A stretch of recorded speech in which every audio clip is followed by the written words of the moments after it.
Congressman and Dr. Tom Price in a hearing in front of the Ways and Means Committee. So the obvious question, John, is this: will sticker shock bolster the GOP's chances for political success in November? And a guy who knows all about it is my old colleague who's on the phone with us right now, a member of the Energy and Commerce Committee in the House of Representatives, the Congressman from Pennsylvania, Representative Joe Pitts. Joe, it is great to have you on America's Forum.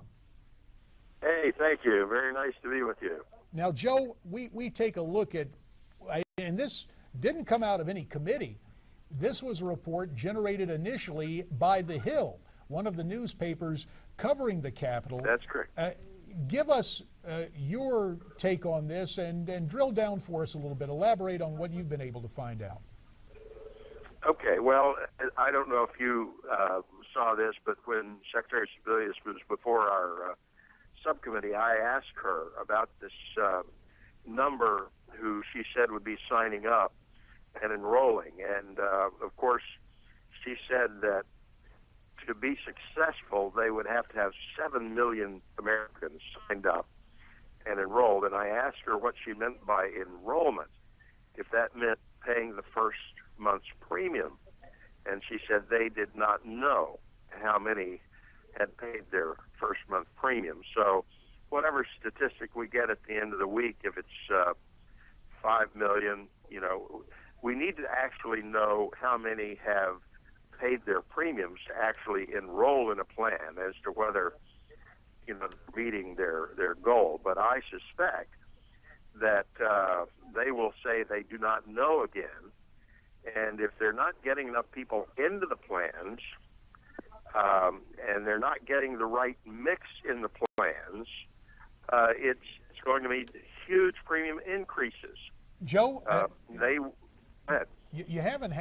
we haven't gotten a definite number from the White House, but have you and the committee been able to estimate of the sign-ups?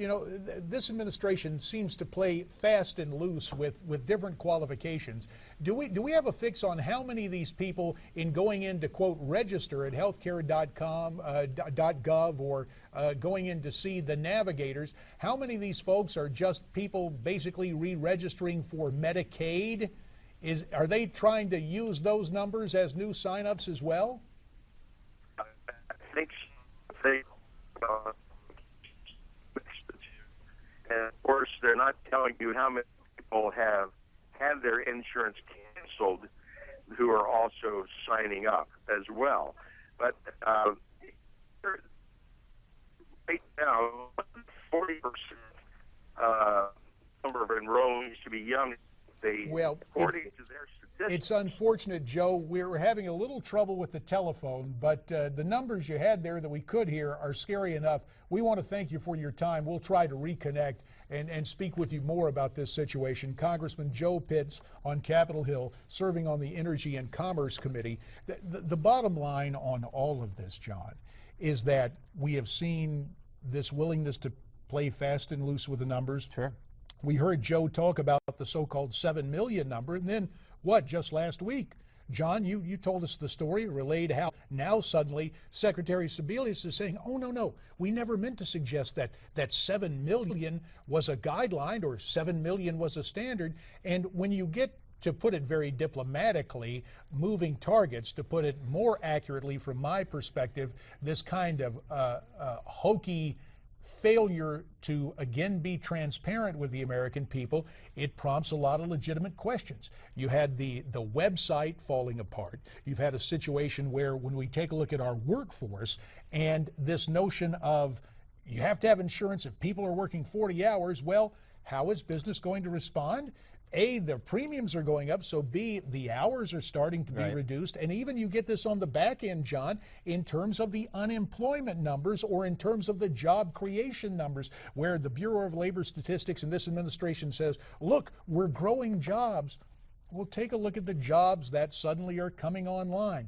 They're part-time jobs fitting in this parameter that really, arguably, is a trap that was established by this administration in terms of health insurance. So it brings about a lot of suspicion within the conservative community, John, that that essentially Obamacare was set up to fail, that so many on the left want to see the advent of a single payer system where government steps in and takes care of everything, that this plan was designed to be both maladroit in the rollout and a plan that would absolutely fail, to where the frustration will grow, and conceivably a leader such as President Obama will say, well, you see the mess we have now?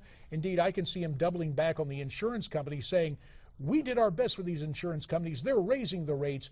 We have to step in government to make it fairer. Well, that was some of the narrative that we heard, J.D., during the run-up to the passing of the Affordable Care Act. And what's going to be interesting for me to take a look at here is if, you know, these spikes are really going to happen, and this is based on the actuary information for these insurance premiums, what the president will do, because we've seen time and time again him stepping in here to change the law to kind of blunt the impact that these premium increases and these insurance plan cancellations are having in states like California and elsewhere. So will the president scrap the plan then if these premium hikes are really going to happen? And then what will the GOP do? Because we know, JD, this has already been a campaign year issue. And this is one issue, not only in the campaign trail, but in the courts. We had the California state senator who's gone to court about Obamacare. And of course, Wisconsin's new Republican Senator, Ron Johnson, likewise has gone to court trying to seek some answers in this regard. So it's one situation where Congress, the courts, and the campaign will all come together,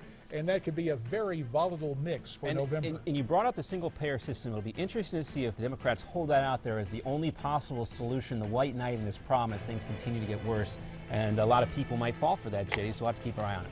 You bet. That could happen. What are your thoughts on this? We'd love you to check in with us. You can tweet us your questions at NewsmaxTV, hashtag America's Forum. Don't go away. There's more to come as John and I will be right back. What you don't